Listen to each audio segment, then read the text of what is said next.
Hello, welcome to Easter Eggs. I'm your host, Scott Shuken. Today, we are talking about level design right here on Hyper RPG. Thank you for joining us, you three. I will introduce our guests. To the left of me, we have Renee Gittens. She's the CEO and creative developer of Stumbling Cat. Hello, what are you working on right now? So I'm currently working on a game called Potions: A Curious Tale. It's an adventure crafting game where combat's not always the answer, and you play as a young witch who crafts potions. So that sounds neat. To the right of me, I have Tom Hanrahan. Saying that right? Absolutely. Yes, he's a designer for Carbon Games, as well as you've worked on a bunch of games in the past. What have you worked on? Fear 2, Project Origin, Lord of the Rings, War in the North, Marvel Superhero Squad Online, Fear Extraction Point, a whole bunch of games. Nice. And across from me, Ty Taylor, developer currently working on Tumblestone. That's right. What else have you been working on? Before Tumblestone, I made The Bridge, which is the black and white MC Escher game where you rotate gravity around. And Tumblestone's basically taking up my entire life right now, so nothing aside from that. So as I said, we have 3 level designers. Our subject today is level design. As always, those of you watching us can join us in the Twitch chat. Go ahead and ask us some questions. We'll decide whether or not they're good enough to ask. But to get started, I want to ask you guys how you got into the industry. How do you get into level design? Did you start doing level design, or were you just an intern somewhere? What's your path? I started doing like Quake mods, like Quake levels, Half-Life 2. It was like a hobby of mine in high school, and just doing it as a hobby. Like I learned a lot from people that had been doing it a while, and like getting information from people that had been doing it, and even professional people would come back and kind of talk to the community and like give us advice and stuff, which was just super valuable for learning like what it took to make a good level and that sort of thing. Cool. So then how you were making mods on your own as a hobby? How was it just those connections that were giving you advice? Then you get working in the industry. How do you get your job making levels? Yeah. So after I'd been doing it a while, I'd done like levels for Quake and Half-Life 2 and Far Cry. I had a portfolio, like you could see kind of everything I made, and I spammed it out. Like I sent it out to every company that I thought was cool, every company that was, making an FPS game, and even some that weren't. And yeah, I got lucky. Like a couple of companies were like, "Oh, your stuff looks cool," and they flew me out for an interview, and here I am today, still going, still doing it. So Yeah. that's the important part, yeah? Yeah. How about you, Renee? I sort of fell into design. I actually got my degree in engineering, and I wasn't aware that game development was a path I could take, despite being a gamer my entire life. So I actually realized that I was having tons of friends who are game developers, just because I've been so passionate about game development. And so I started switching my career path from that direction. I was actually in biotech before. Wow. And in switching my career path into game development, I needed to, start making games. So I had to start designing games. And then eventually I was making larger games and having full designs. And I guess my biggest design work right now is Potions: A Curious Tale. It's an idea I came up with almost 3 years ago, and started pursuing it about a year and a half ago, and about to launch our Kickstarter, actually. So Wow. it's coming along. Yeah. All right. That's cool. How about you, Ty? I started games as totally a hobby. Like I was just messing around like on a calculator in my high school, like freshman year study hall. Just like, wow, I can program BASIC in this, and just off it went. And so you knew programming first? No, I taught myself. I'm just like, what is this if statement? Taught I yourself guess I'll on a figure calculator? out what it is. Yes. Wow. Pretty ridiculous. But that was 13 years ago, and probably at least once per week for the last 13 years, I've written a line of code for a game that I've been working on, mostly, game jams or small projects. But somehow all of them tended to have, like, levels. Like, as an indie, as, like, a small one-man team or small team, you don't make an open-world game. Nobody does that. But you make, like, it's a lot easier to deliver content in, like, small little bursts. Mm-hmm. Like, one scene, one level, if you will. Right. And so it kind of tended to do that naturally. Like I did that with The Bridge. Everything was on one screen at one time. Tumblestone segmented into levels. It's a lot easier to progress a game that way. And so that's kind of all my small games tend to have levels that way. The traditional thing you think of when you think levels, something like that usually. Like this is your screen, and when you get to the end of the screen, you get to the next screen. That's a level. So as level designers, though, what do you think when you think the term level? Because it means so many things in gaming today. Ignoring the fact that RPGs have also just changed the way that we think of leveling up. what is a level to you? What's the difference between a level and a world, and what do you have to think of when you're designing one? Whoever wants to go first, because it's also going to be different, of course, for all of you. For a simple 2D game or a first-person shooter, you're going to approach it differently. So, how do you? It's kind of an arc in terms of gameplay. You go from maybe a resting stage to a playing stage to a resting stage again, and it gives your brain a time to like adapt to what you're doing. But it's not necessarily a room. Super Mario is like maybe one of the oldest games. The original one.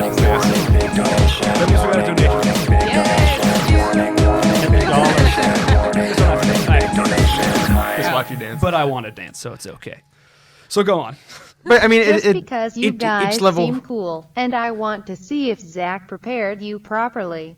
I am betting he didn't. I have no idea what we're hearing right now. They left a comment with it. If you can leave a comment with your donation. Well, they were right. I danced. You did. But I've been on before. So 1 out of 3, Zach. Here. You've been on before. Doing this. Okay. All right. 2 out of 3. 2 out of 3. I know now. Almost a passing grade. So anyway, I continue when you were talking about what does it even say? Super Mario is one of the classic games when we think of levels. And they maybe, I don't know if they invented it, but they basically got your flow going with the world 1 was significantly different than like level 2 and so on. But that kind of gave you a break from what you're doing and let you kind of take on this different aspect, even if it was so similar, even if it looked different, if it had like maybe 1 or 2 different characters, that flow that they progressed in smallish chunks. Yeah, so maybe I have a different opinion on level design and what design is than someone who's worked as a level designer specifically. But I feel like so much of design can't be separated from level design because you're really working on molding such a full experience of introducing the player to different things, especially at the beginning of games or when you're introducing new concepts, that the level needs to be kind of built around those experiences. And I'd be interested to hear like how that works. Like if a designer comes to you with level stuff, or it's different. Like professionally, like for someone that's done level design as like your role as a level designer, a lot of the time like all the engine stuff and a lot of the gameplay stuff will be done, and it's like we just need you to grind out content, like to literally make levels that fit into the world or whatever. So for a lot of the projects I've been a part of, a lot of that stuff's been thought out, like the kind of higher level design stuff, but I've worked on a lot of FPSs, so I think it's kind of like that's sort of the reason that it was more planned out. But yeah, I agree. Like when you're starting a game, like those things are more intertwined. Like FTL is a good example. Like I was thinking about this because I was thinking of a topic for today, whatever, something I wanted to talk about, and it basically takes place on board a spaceship, right? Like you're in one kind of thing.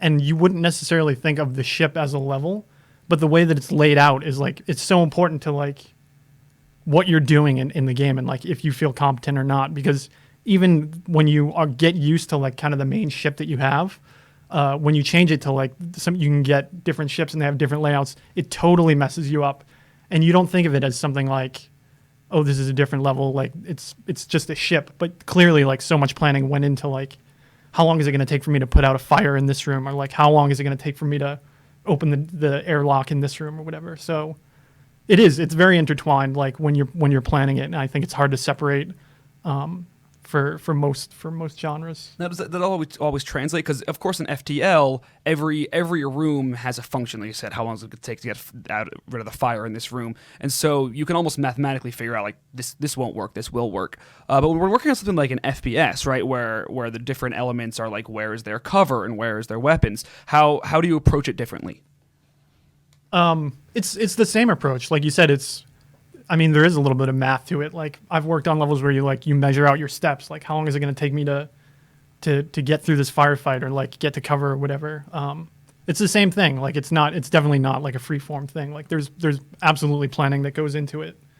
Like a lot of planning. So what's like too far, right? If I'm playing an FPS and there's like a wall that's so far away, how many steps is like, well, that's not practical. That's going to be a separate cover piece, and this is like a similar cover piece. Like, what's that about?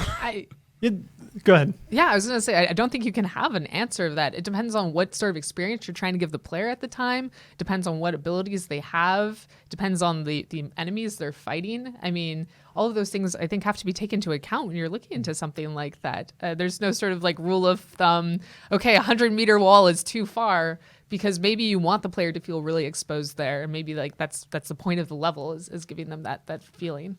So. Definitely. Yeah, I mean, if you look at something like Gears of War, like cover is a very arbitrary thing. In that game, it's like you're snapping the cover so often. Like you run and, for a brief time and then you snap the cover or whatever. But you look at something like, like a Battlefield or something, you can be just out in a big open space and it'll take you 5 minutes to find like the nearest building or something like that. So yeah, there's no kind of like this is the absolute distance for every game, but it's more about gameplay and stuff. All right.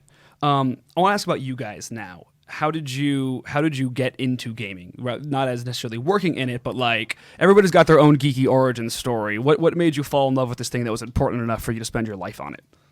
So my dad likes first-person shooter games, and when I was about 5 or so, he got Wolfenstein 3D for the DOS, and I would sit next to him while he played it and like eagerly watch him. And you have to realize I was so young, like I didn't know what Nazis were. I just knew you're like trying to escape from some sort of jail, and that there was dogs and people in weird uniforms and like gold. And so like that's why I started. I started by sitting there watching him, and then I started playing. So I actually grew up at first on first-person shooters. I think the exact order of games I played was Wolfenstein 3D, Doom, Duke Nukem 3D, Pokemon Yellow. Wow. that was my progress into the gaming world. First-person shooters, so yeah. but also everybody loved Pokemon, right? Right? No, and I love Pokemon, and eventually I got into other games later. So I have a lot of appreciation for first-person shooter level design. Like Half-Life I love their level design. But yeah, I feel like I grew up a little differently than most people when it comes to their introduction to games. So Learning about Nazis through Wolfenstein. yeah, right. Actually, I think the best thing I learned about was naked dancing ladies from Duke Nukem 3D. I was like, why do you give them money when you hit the like E button? And he's like, oh, you're just because they're dancing. And I'm like, okay. Nukem taught me the economy of strippers. Right? All right. Ty, how'd you get into gaming? So I was born in '89, and like around the time I was born was when the Nintendo Entertainment System came out. And so when my dad found out I was going to be a boy, he's like, okay, I'm going to buy my son an NES. So like I was born literally with an NES ready to play as an infant who didn't have a brain yet. It's good parenting. Yeah, exactly. And so like before I like turned 1, I was already like having a controller in my hand, like playing. And like before I could actually write English, like write my name, write words, I was drawing mazes and like drawing little like stupid levels. Like my dad like brought out like papers from like 25 years ago just to show me. And like I was like drawing intricate mazes that had like levels, and like you had like warp zones that you go to other parts of the maze, and it was a really weird thing for a 2-year-old to do. But I've kind of So you were just born with it. I was, yeah. It was, yeah. I was totally born. I technically, I guess, I owned a little video game console before I was born, thanks to my dad. But like, it was very inspiring to me the way I grew up, having that mindset kind of like permanently ingrained to like draw little puzzles or mazes or whatever. And so then, where do you get from that into games that you aren't making yourself? Like, what's the game that you play that you're like, oh, this isn't just something that I do on paper? Where do you? I mean, I guess you had the NES, but like, do you have a first memory of like this was the game that made me realize like gaming is more than just this thing that's been part of my life? You mean something that I could do professionally? Yeah. It took me way too long to make that jump. Like, it's the weird thing. Like when you're like a kid, or you have a console, games just kind of come from this magical place. They're you don't really think like nowadays with Twitch and everything, you can see 3 developers talking about their games, and we're real people. Yeah. We're real people, but 10 years ago, 10 years ago, like, games weren't made by real people. Not in our heads. No, like, yeah, that's they totally were, true. but like we didn't think that. In the manual. Exactly, but like you don't. Who reads the? You could skip at the end of the game. Yeah, who because you reads wanted this to script? replay it or something. Yeah, but like it's kind of like the same thing as watching a movie. Like you have like a director and you know him, but you don't know like the thousands of people who go behind the scenes. Exactly. The same worked with games, and so I had like no idea like there were studios of people on computers like. You don't know they were made of computers. You assume they were like tweaking bits on the SNES cartridges themselves. You don't know. You don't know how it works. No, yeah, it was seriously not until my senior year of college that I even realized I could be a game developer, and I started on the wrong path because of it, kind of. So. Yeah, I got into software engineering because I like programming, but like it was weird. Like, it even took me like 4 years after being a programmer to realize I could be programming games. Because by the time I kind of realized, okay, there are studios, there's Bungie and there's Valve and whatever. It's just like, by that point you're like, oh, that's so prohibitive and risky, because like weirdly enough, those paid about like 60 to 70% of what I was making at Microsoft. So I was like, I'll work on Bing instead and make almost twice as much. But like, there's also something to be said about all the names you just listed are the names of developers. Like, when you think of films, we at least can think of a Steven Spielberg or somebody. We have a name to grab onto, and there's way less of that in gaming. There's your Gabe Newells, but there's not as many of those.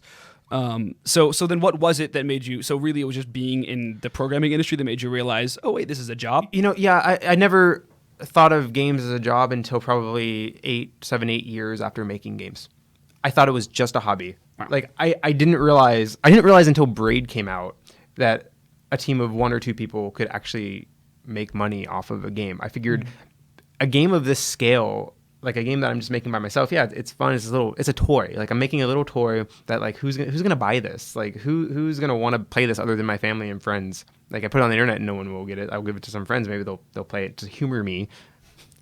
But like, who's gonna sell it? But then John Blow sells Braid, makes $5 million. I'm like, oh hey, I can make a game like that. I could do that. Yeah. A lot of great art has come out of people looking at stuff going, hey, I could do that. Yeah. Like, that's how a lot it's of such an great things inspiration happen. to see 2 people make such a phenomenal game and sell it to such scale that before that I'm like, oh, you had to be Bungie to do that. Right. Yeah. You don't need to be a big developer. You just need to be somebody with vision.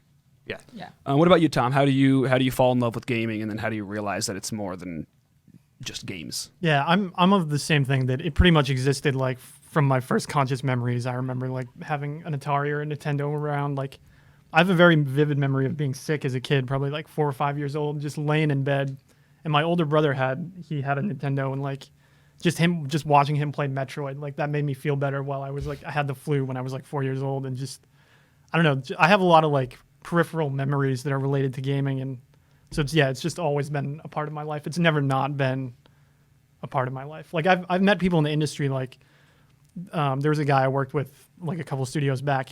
His parents like forbade him from ever, I think, until he said he had never played a game until he was like 18 years old, which blew me away because he was like a really talented guy and worked, was really respected. I was like, how do you go from like 0 to 60 like that? Like, not playing a game till you're 18 and then becoming a developer. Like, to me, that was insane. But yeah, for me, I've been fortunate. I've always had it around. In terms of like what game made me want to be a developer, I was obsessed. I started with Quake 2. A buddy of mine had been playing it all the time, like all summer. I think I was probably like 13, 14.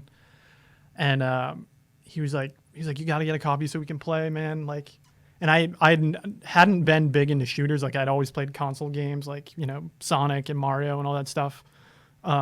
Quake 2 blew me away. Like, I was glued to it. Like, I played online, played nonstop, and I just became so immersed in it that I wanted to know how to do everything in it. Like, I wanted to make my own levels and all that. So for me, it was just like wanting to learn how to like make more content for this game that I loved.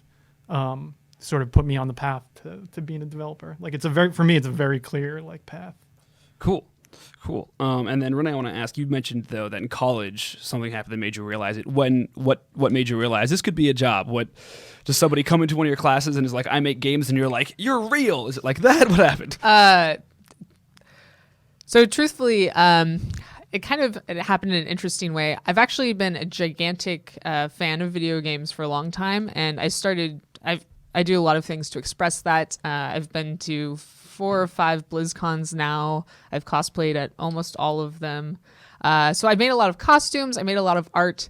And when making a costume and engaging heavily in a certain game community, one of the developers reached out to me, and we started dating. And so I actually realized that game development people were real because I got to meet all of them. So there you go. from then on, I was like, wait, I can do this, because like I'm totally competent as these people, and suddenly I had a ton of game developer friends, and that just sort of started my connections in the industry, and encouraged me to move onwards and get into it. So Cool. All right, let's get back to the conversation at hand, which is specifically level design. I want to ask a question from the chat that we got a couple minutes back, which is when working on a longer project, the nature of video games is that you have a device and you kind of use that device throughout the whole game. How do you keep it fresh? How, when you're designing new levels as you go farther and farther into the game, do you keep it fresh without fundamentally changing the game that we're playing?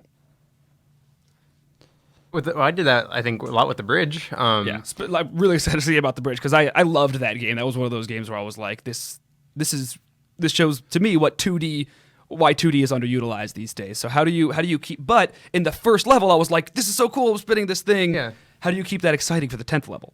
Well, I did it by folding in different mechanics. The bridge has a few mechanics, like just as props, it's got the menace. If it's this little ball that if you touch it, you die. And so, a ball that rolls around in the world that you're spinning is an interesting prop. Keys that you need to unlock the door, which is the target you get to. I never introduced more than one thing at a time. So first, it's just the level itself. Then it's just a key to unlock the door with a key floating around, like spinning around the world that you're going through. Then the menace and a key. And that kind of makes up, and then a key on a chain, and then a menace on a chain. And that kind of makes up World 1. So just props, nothing like fundamental. But then, every level I'll try to introduce a new concept or mix it with another concept. So in that sense, every level is a tutorial to the next. But without actually seeing it like that. It's not like, oh, here, let me hold your hand. Here are the buttons you need to press. Here's where you need to go. We don't do any of that. Instead, it's just like, here's one thing.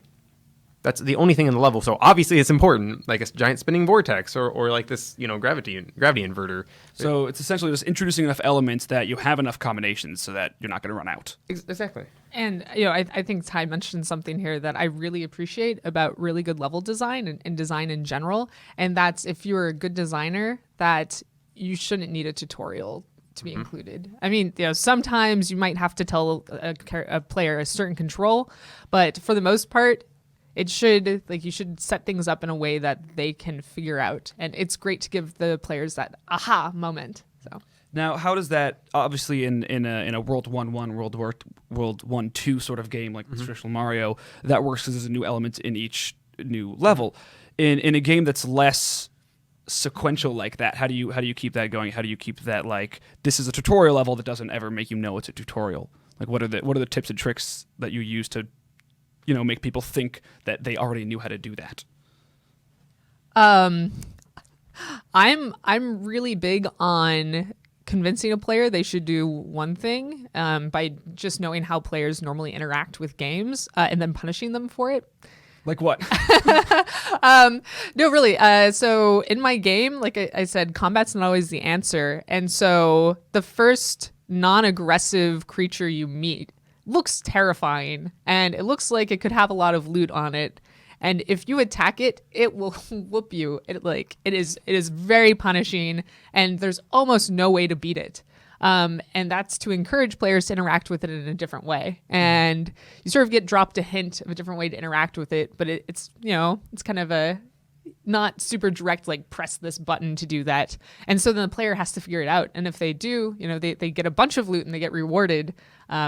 And then from then on, I've noticed everyone, when interacting with other creatures in the game, suddenly has that. They're like, they remember getting burned, and they're like, oh, right. So it's not attacking me. Maybe I should do something else. Or I know that not all creatures are going to die if I attack them immediately. So you put a memorable set piece in the beginning that players recall to as they play through the game that right. Changes their psychology of, I should stop attacking things every time I see them. Exactly, yeah. Right. What about you, Tom? Yeah, I think along those same lines, it's a little bit of like psychological conditioning, right? And like Ty said, it's good to try to introduce things piecemeal, like one at a time. That way players don't get overwhelmed. Like there's all this stuff happening and they don't know like what the cause and effect is, right? Like he mentioned, if there's only one thing, you see what it does and you see how it affects you. But if there's a bunch of stuff going on, like it's less clear. Right. So yeah, I think I agree that that's a good way to kind of introduce things. Cool. Cool. Another question from the chat here. Tawny Cat says, I see a lot of indie games playing around with new ways of thinking level design. How have any of us or you guys strayed in that direction? Which of course in the bridge you obviously did, how you sort of played with the physics of moving the world instead of the characters. What are the other neat ideas you guys just want to brag about? Like, oh, I did this thing and it was so cool. You know, like, what have you impress us? Tom, you want to start?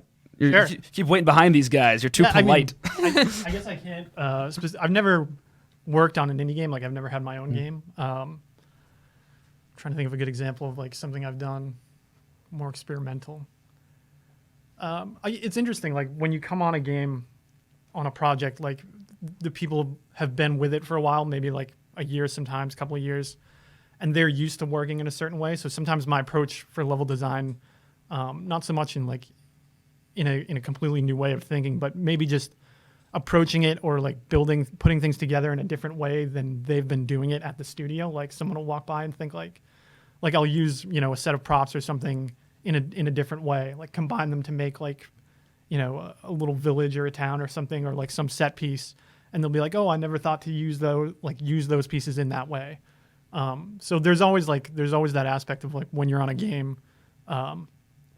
of using the existing assets in a different way, I guess. At least for me, like that's an approach of like looking at it in a different way, I guess. And that's part of being a level designer for larger studios, that you have less autonomy, but you can still be creative with the tools that you're given. And you do have a lot of autonomy, though, depending on the project and depending on the company and stuff. But yeah, I mean, there's a million ways to be creative, like even if it's not your game, I guess. So in regards to Tom using objects in a different way, I have a certain approach to design that really helps me, and I know that Ty kind of uses this too, is that playing other games and getting annoyed by them or disliking how they're doing something is a really good way to come up with new ideas. That's actually how I came up with Potions. I was getting really frustrated by a phone game called Pixel Dungeon. It was a dungeon crawler, roguelike, pretty simple. Awesome. Yeah, I know, it's a great game. And you're supposed to go down through these levels, but you need to get so much experience to really have a chance to kill the boss monsters. At a certain point, you find yourself running around the level hoping additional monsters spawn so you can kill them, which is really not satisfying gameplay. And so I got tired of it. I'm like, this sucks. If I can sneak through this and progress quickly, I want to be rewarded for it. And so I was like, all right, well, I'll make a game that rewards not always engaging in combat. And that was the start. That's the literal seed that created Potions, which is a crazy, like a deep game from just that concept. But it's having those little ideas that you can build off of that really sort of gives birth to everything. I think a lot of games have actually been made in that way. Like somebody being frustrated by something they play somewhere else, and then they say like, I could do this, but let's take out this thing that was frustrating and make it better. I think a lot of games have been spawned that way. I think that's like probably one of the most common ways. So if you're looking for a certain type of art and it doesn't exist, you can make it, and then there it goes. What about you, Ty? What else other than what we've mentioned that you've done that's neat and different? I guess you already answered this for me with the bridge, which I guess is overall very neat and different. A lot of people have like said it changes the way they view reality, which is like one of the best compliments you can get with an Escher game. Pretty cool.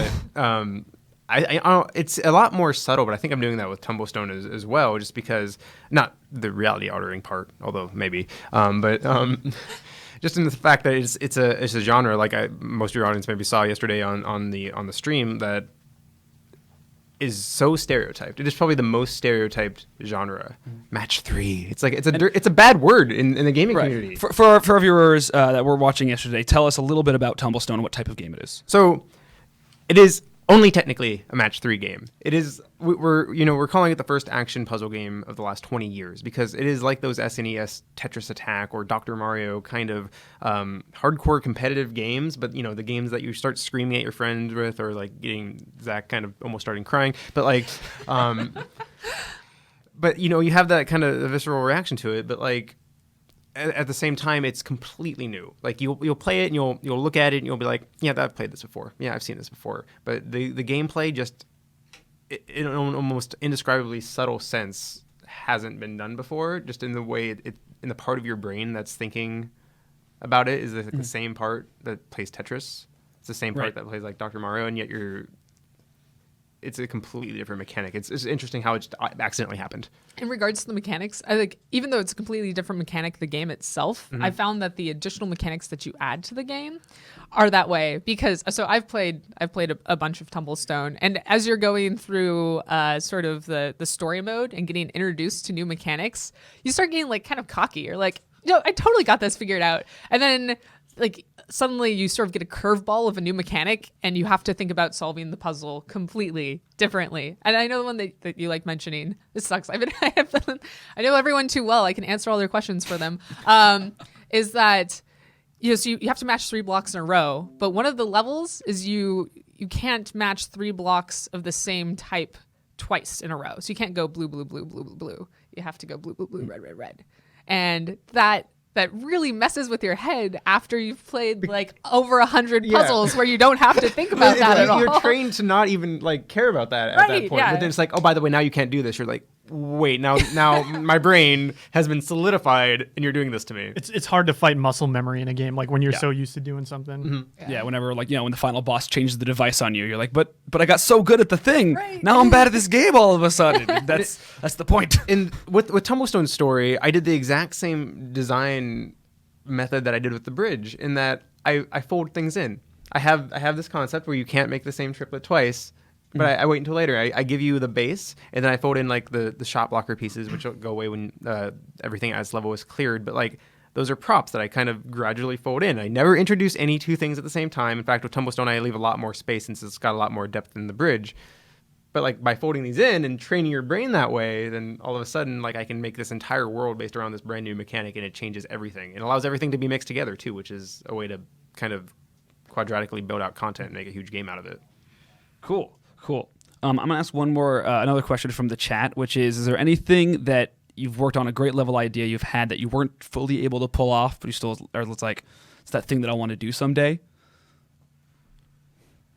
Or you guys just nail it? Like, I have this idea and I make it a reality every time. I mean, iteration is key in game development. I think one of the things that I've noticed most in my game development and in approaching other people with my game is that when they first play it, I learn a billion things about how wrong I was, about how good my design was. I'd be like, yeah, this is great. Everyone's going to love it. This is going to make perfect sense.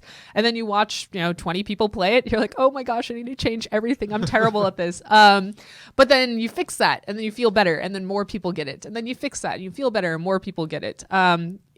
Maybe there's great designers out there who produce perfect content the first time, but no. Yeah, I think that iteration is so important. So, I don't think it's also possible to, maybe it is possible to iterate enough, but I feel like there's almost always improvements you can make. So I have not made anything perfect ever. I don't know about the part of the question that I would want to go back and revisit later, but with the bridge, kind of the way I designed the levels was just to draw almost random cool looking levels on paper and then solving them in my head to see if they were even possible. It's kind of almost a backwards approach, but I used 7% of the levels that I drew in the game. I threw out most of my content. Wow. 7%. Yeah. I drew hundreds of levels on paper, but used 48 in the final game. And like by the time they even made them in the game, I threw out about half of them away. So I could have shipped twice as much content, but I didn't want to because it would have lowered the quality of the game. Lots of trial and error. Yeah. Every time, anything that you were like trying to do that you couldn't exactly execute? Yeah, there's been a whole bunch. Like, and it's not always like in the sense of ambition, like this was just too ambitious. Like sometimes you have ideas that either like internally, like other people at the studio will be like, this is cool, but like it doesn't really work. Or like I've had times where it's been a cool idea internally, like people were excited about it, and then a publisher has come in and said like, we don't think this is like the right thing for this game. Like I'll give it a specific example. Please. This is probably like the first game I worked on. There was a hospital level, and it had the game had a really robust physics system, and so you could like push stuff around, like push boxes together, push hospital beds. And I kind of designed this area where it was a little bit of a puzzle. Like the game wasn't about puzzle solving necessarily. Like that wasn't its bread and butter, but I always like that kind of thing in games. Like I like, moving boxes and like finding cool stuff like that. So I designed this thing where you had to push a couple of hospital beds together and like jump up on them and then you could like jump up into like broken tiles in the ceiling. Oh, cool. And yeah, and everybody was like, "Oh, this is cool," and like I was excited about it. And the publisher came in and was just like, "Nope, like we don't want any kind of like physics gameplay, whatever. Like you can't have this in." So it was just cut wholesale. So there's stuff like that happens all the time. Stuff that I think is cool or fun or whatever or clever, and just gets cut out. I was gonna say, like, that kind of thing is one of the reasons why I think so many people liked Half-Life. Yes. Because Yeah. you actually feel like you're interacting with the game more than just shooting aliens or whatnot. Good thing so. Half-Life didn't have a publisher. It did.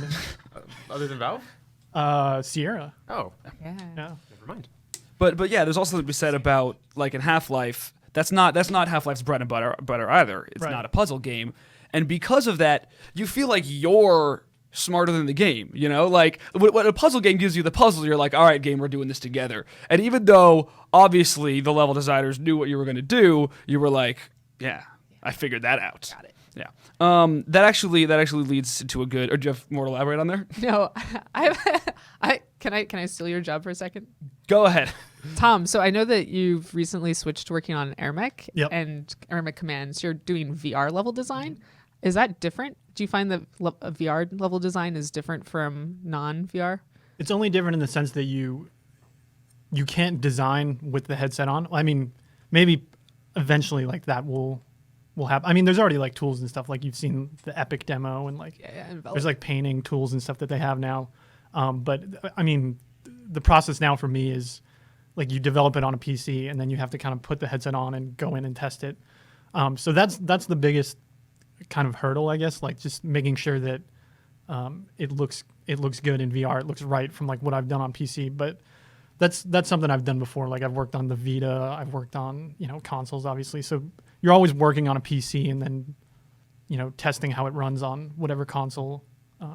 So that's like the biggest change, I guess. In working on VR, are you finding that there are certain gaming elements that just didn't exist before VR, as far as the designing a level? Like, are there different things that wouldn't have worked, wouldn't have played, or you wouldn't have thought of before the VR thing?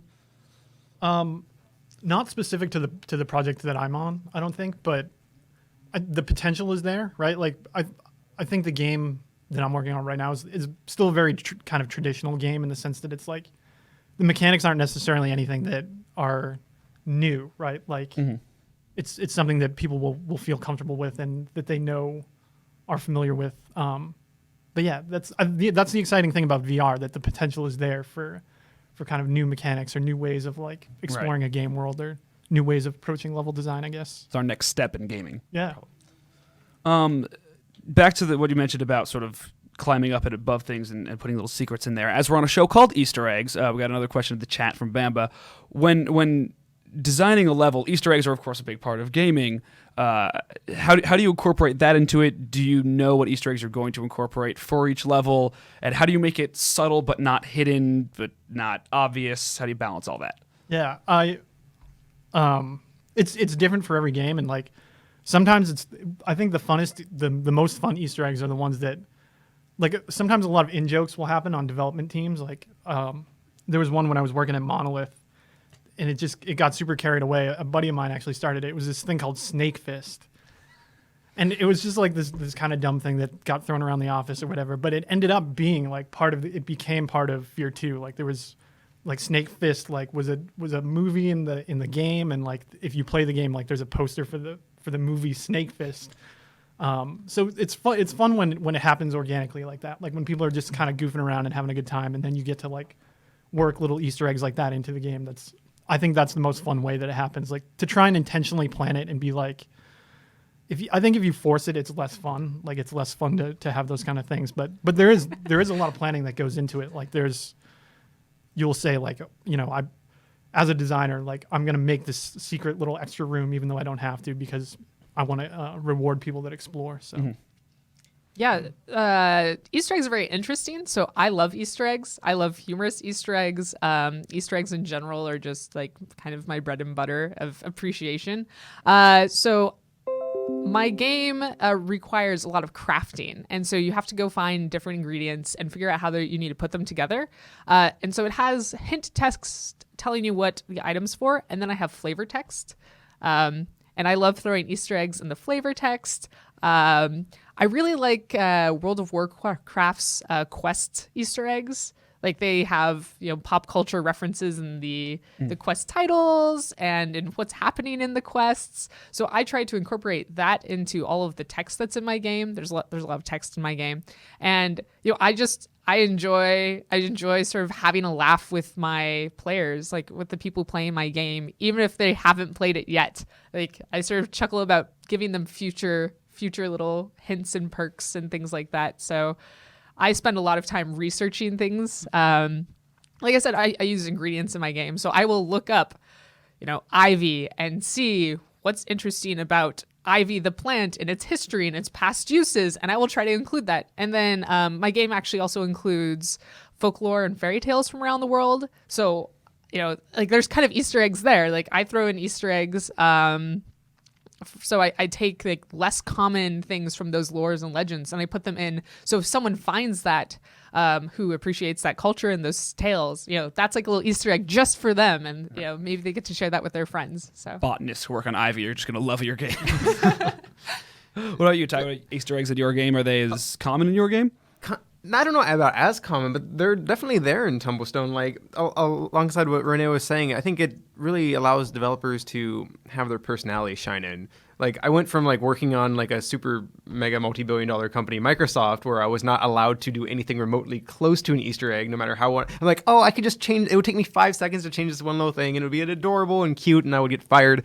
But at Tumblestone, we can do whatever we want. And we really let our somewhat humorous personality shine through. Like one example is like if you're hosting a public multiplayer online game and you're AFK, like we don't want to let the player just be AFK because then people can join and like, okay, the game's not starting by like indefinitely. So after AFK is the scourge of multiplayer gaming. Yeah, well, after 2 minutes, it automatically boots you. But like one little subtle thing is that it brings up a pop-up screen and says, "Hey, you're not there. You're going to be booted in 2 minutes." Gives you two options: yes, I'm here. No, I'm not here. Yeah. They both who just feels like. Well, I mean, like, but if you think it's like such dry humor, but like the second thing, no, I'm not. If you click no, I'm not here. What happens? It does the same thing. It does the same thing. They both do the same thing. It doesn't just like boot you out for being stupid. No. But no, they both put you back into the game. They both let you. They both let you. It's just like a subtle thing, but like we could never like add that to the Xbox menu. Right. Yeah, and that's you touch on a good point there. That Easter eggs are where a lot of games get their sense of humor. Yeah. And where you could put a sense of humor in there without breaking your game's theme and all that. Another question from the chat. They mentioned cheats, which kind of were Easter eggs originally. Have any of you guys worked on games with cheat codes? And if so, when you're like working on a level, do you have to be like, well, if they put in this cheat code, it's going to break it here? Like, how much do you have to think about that? I don't know if I've ever worked on anything that had explicit cheat codes. Like, there's dev mode, which is like when you're designing a level, you kind of, give yourself God mode or whatever and give yourself the ability to fly around. Of course. But I don't think I've ever worked on anything that had cheat codes. So. Yeah, I definitely don't include specific cheat codes in any of my games. I do like including alternative routes for those who find them. It's like they're kind of Easter eggs in themselves. Not quite Easter eggs, but yeah, like if you have a fire potion and you throw it on these like dead-looking trees, then voila, there's a passageway that saves you from walking around like 3/4 of the level and things like that. I think that's important to have in the game because it gives people a sense of accomplishment and it gives them a feeling of progression and like they solved a puzzle without requiring people to solve that puzzle. So I like including that. Cheat codes are a tricky thing because if you use it for like unlocking things that are otherwise gated, there's no reason to do the thing that was gated to get it unlocked. So there's no incentive to play the game. Like cheat codes, like I remember like The Sims or SimCity had like, you could enter that cheat code and get infinite money. Well, that immediately makes it not fun anymore because you don't have to actually go through the struggle. You can, live like a billionaire and make this cool house, but that's, the game forever is ruined at that point. So, like if we were to gate a game and make you progress to unlock things, it's like to unlock things because of a cheat code feels like we're cheating the player in some way by allowing them to do the cheat code. Yeah, I think cheat codes are kind of a holdover from an era where games were a lot harder. Yeah, they're definitely a lot like, less prevalent these days. Because like Ty brought up a good point. Like as designers, you spend so much time making sure that the experience is like paced out well. Like the right amount of enemies are coming, you're getting the right amount of ammo and money. But back in the day, like those kind of arcadey, tougher, like a game like Contra or like Right. Ninja Gaiden or something like that, like they were so difficult that it's like, holy crap, I want the cheat code. Like I want to be able to get past like level 2 in this game, right? Exactly. Like, so yeah, it's kind of a holdover, I guess. Can I say to the people on stream, I know that you're trying to check out my game. My Steam store trailer, I just got a new trailer, and if you want to check it out, it's on my Twitter. It's the second post. It's where it's Square Enix Collective. It's way better. Where Trust can they me. find you on Twitter? What's your handle? It's at RikuCat with a KAT. They keep posting it. I'm sure you guys can find that, but yeah, it's a really cool new trailer. It's way better than my old one, so I have to reference you that. So. I want to ask you guys from your perspective as level designers. What are some really good examples of really great level design? Like you mentioned Braid earlier. What are some things that from your sort of more educated perspectives have blown you away in the last couple of years in gaming? Oh, a couple years? I was gonna say, like, first of all, I know I mentioned it before.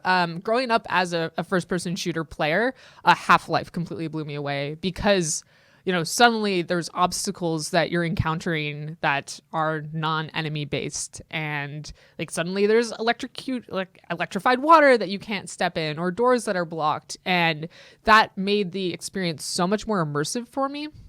And it also made the monster encounters, you know, so much more organic because, you know, they're not everywhere. It's not every corner that you're fighting a monster. You know, sometimes you get all wrapped up in doing something, and then suddenly you're being sucked towards the ceiling, and something's trying to chomp your head off. And I loved that. And, you know, I mean, obviously a lot of people did. Clearly the Half-Life series is a little popular. But yeah, so I guess it was really Half-Life's level design that first completely blew me away. Cool. How about you guys? I guess similarly, but more on a puzzle part of Valve's work, Portal and Portal 2. Mm-hmm. Yeah. I'm a puzzle designer, so I really appreciate when puzzle games make me have the aha moment. But then as a puzzle designer, I'm like, okay, how did they do that? Like, what exactly was it about this level or this interface that brought me to the conclusion? So like I'll then replay a level. Like I'll play a level in Portal, and then I'll go and replay it. And I'll be like, what was I just thinking this entire time? Let's talk out loud, like it was, you know, like a technical interview. And like, why did I make the choices I did? And like, trying to understand that and internalize that, I think, makes me a better puzzle designer because I can then take those choices that I made and try to force players in my games to make similar logical connections.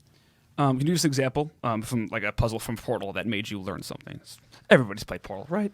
If you guys haven't, I recommend it's really good. Go play Portal. Go play Portal. It's required. Is there like a certain set piece from that where you're like, oh man, that was a thing, or maybe realize this or that? I think folding of concepts that I mentioned previously with the bridge and with Tumblestone kind of came from Portal and Portal 2, where they kind of, you know, you have light bridges, but like the first level with light bridges, you don't use portals. Mm-hmm. Like you have portals but you have light bridges. And so like you go on I don't know if it's a whole level, but the first light bridge you encounter, you don't have to interact with the portal. You probably can't, in fact. And so it's like, here's what this is. And then maybe they like show you two portals, like, oh, by the way, here's what going through a portal. And so it's like a gentle folding of a mechanic, and it's just that you just no other props, no cubes or no anything. It's just very gentle the way it introduces you. And then all of a sudden, oh bam, you have to like catch yourself by timing and shooting a portal. Right. But like it doesn't do that right away at all. But in just 2 hours, you go from I have no idea what I'm doing to now I'm a portal jumping badass. Yeah, exactly. And in regards to Portal and its game design and level design, what I really loved about it, this isn't like towards the puzzle side of it, but on the experience side, in the original Portal, going from having a set level with a start and an end, a set level with a start and end, to suddenly like breaking out of this facility, like you suddenly become so much more engaged in the game and the characters and what's going on. It's like, and they delay it for so long. It's not like solve 3 puzzles and, you know, bam, you're breaking out of the facility or anything. It's like solve a bunch of puzzles. You know, you think you're getting there. They give you the end. There's a cake, and you then, really think it's the end of the game. right? You really do. And then it snatches it all away from you, and like suddenly nothing's the same, and it's so good. It totally changes the tone of the game, and it's amazing. Like I don't know how they came up with that, but it's perfect. I loved it. Anything spectacular you've noticed? God, there's been. It's for me. It's like it's two things. I'm always really impressed by the games that have like a huge scope, like a Skyrim or like a Grand Theft Auto. The games that, because when you think about level design, like it's a little bit easier to frame it if you have kind of a small, like a Mario or something, not to say that that's not impressive, but when the scale is something like I can literally like walk around this world for hours and hours and like keep seeing new things. Like to me, that's so impressive. Like the designers that work on that kind of thing, like to make that work from a technical standpoint and to keep it interesting. Like it's such an achievement. Like I think we live in such a great time that I can play a game like Skyrim. Like I can basically go to this other world or like go to, Vice City, like this alternate universe Miami. Like that to me, that is. It's such an achievement in gaming. Like, it's so cool impressive. when you see something super far away and you can you can go just, to it. there. Yeah, you can go I there, can and it's go not to even this like thing. you have to go through 4 loading screens and No. technically you walked there, like everything between here and there because you saw all that. It's a huge undertaking. Have any of you guys worked on anything that big? I wish. No. I think it would be a lot of fun. I've never worked on anything that scale. No, but combining that with VR, it has me so excited. Yeah. Like I cannot wait to see like what those two things combine to be. Because truthfully, I mean, who doesn't want to like pop on a headset and slay dragons all day? Yeah, Like I've actually do that. I've been so. thinking about that. Like, what is Bethesda gonna do with VR, something like that? Yeah, or ride dragons. To me, that's Ride dragons, that's yeah, the VR freak. thing is the movement. Like Yeah. you can't look down and know that you're sitting still. Everything's new now, right? Is there anything else that besides VR that excites you guys as level designers that like this is going forward? There's this new thing. Here's this thing I want to work on. I just like breaking things, I mean, coming up with new concepts, like breaking players' expectations. That's just fun. That's something that always excites me. I really like getting players to express emotions. In my game, I have some smaller creatures, and then I have some really giant, scary spiders. And watching people play through the demo and encounter those spiders for the first time, and totally go like you see a physical reaction to them to this like 2D spider on a screen, and just having that is so awesome. And seeing them interact with that big monster that they're not supposed to attack, and then get it and certainly feel pleased with themselves, and then start looking at the entire world differently. Like that's what excites me. Just getting players to interact with the world that way and feel those emotions. Are you Ty? Like earlier you mentioned games with a lot of breadth like Skyrim and GTA, but like I actually much prefer depth. Like I could take like the simplest concept ever and try to make as many different modifications to that or ways to approach that. So I'd rather rather than coming out with like 100 different concepts, I'd rather take one concept and come at it with 100 different ways. And I think there's a lot of like creativity that gets forced out of that, and a lot of once players have this understanding of this one thing, they don't have to do a lot of other things. They have to approach it from different ways, and that's kind of the way I design variants and hundreds of levels. A lot of people are looking for the new thing, and you're like, but there's all these things that we could do so much with. Exactly. I can do one thing, essentially, in the case of Tumblestone, exactly through from the bottom every time. You can play 360 levels in Tumblestone, but they're all completely unique because they all have come out from these different ways, which multiply and stack on top of each other. And so every one of these experiences is different. Tom? Yeah, I think it's an exciting time for level design. Like you mentioned, besides VR, but like I love playing with tools as a designer. Like if you sit me in front of an editor and you say like, or like 3ds Max or Mudbox, whatever it is, like to be able to see what I can do, it's an exciting time to see that people are still refining level design tools. Like I'm still part of like the Quake community. Quake is like 20 years old this year or something like that. And there's a brand new editor. Like this guy, he's a hobbyist. It's called Trench Broom, and it's a refinement of basically all the tools that have existed, both from id and from the community, and just taking like best practices. Like we want to make design this much easier. Like even though this game's been out for 20 years, like all these lessons that we've learned, we're putting them into this editor. And to me, that's exciting. Like the longer that games go on, the longer that design goes on, like we're going to see improvements in tools that make it, even easier for people to jump in and make stuff for all kinds of different games. Cool. All right, we only have a couple minutes left, so I want to lay on a kind of a humorous note. You don't have to necessarily name the game, but is there anything through your perspective where, as a level designer, you've been like, this is just terrible.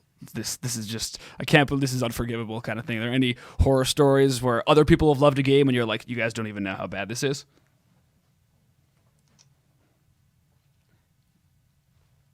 I don't want to call out other games.